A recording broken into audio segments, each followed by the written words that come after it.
Hi everyone, my name is Rachel from the YouTube channel Rachel Writes, and in today's video, I'm going to be discussing 5 tips to beat writer's block this NaNoWriMo.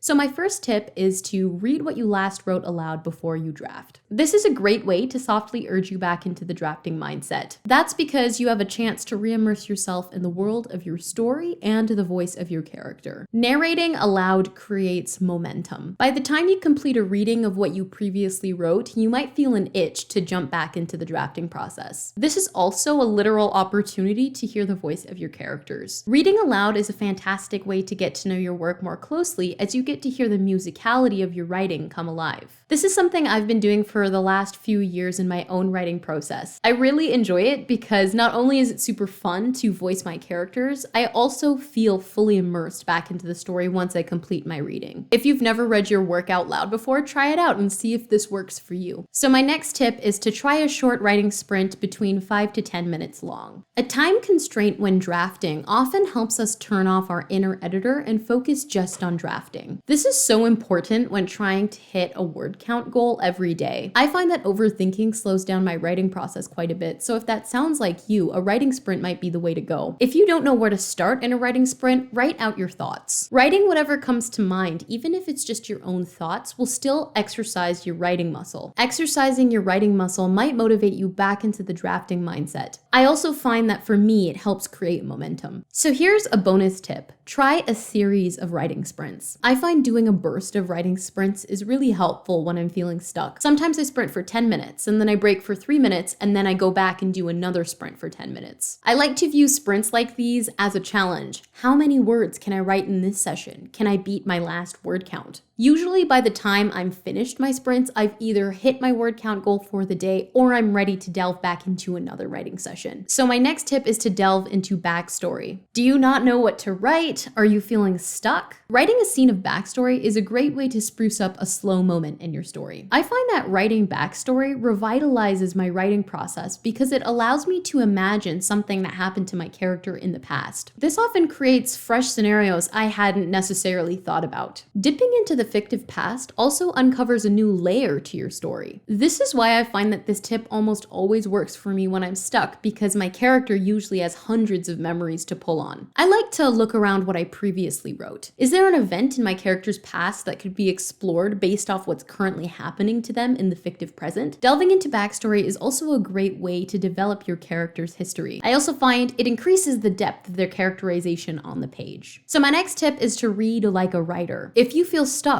pull out a book you love. Reading someone else's work while you're stuck might inspire you to take another crack at drafting. A writing exercise I like to implement when I'm stuck is to take a look at the first paragraph of the opening of a short story or a novel that I particularly like. Then I ask myself, why do I like this paragraph? Sometimes it might be because of the word choice or the flow or the dialogue. Pick 1 or 2 elements that you like from that paragraph opening and try to implement that into the next paragraph you write. So for example, if you really like the alliteration in the story opening that you chose, try to incorporate alliteration in your next paragraph. And a bonus tip is to save your list of writing techniques so that you can refer to it later if you get stuck again. So my final tip for this video is don't be afraid to take a break. Sometimes writer's block can actually be a symptom of burnout. Self-care during NaNoWriMo is a critical practice, and so if the words aren't flowing, take a second for yourself. Read a chapter of the book you've been meaning to get to, or watch an episode of a TV show you love. Refilling the well might mean taking a step back for a couple of hours, or even skipping out on writing for a day. Taking a break and then coming back when you feel refreshed can be just as productive as muscling through. So here's a quick recap. Number 1, reread what you last wrote out loud before you draft.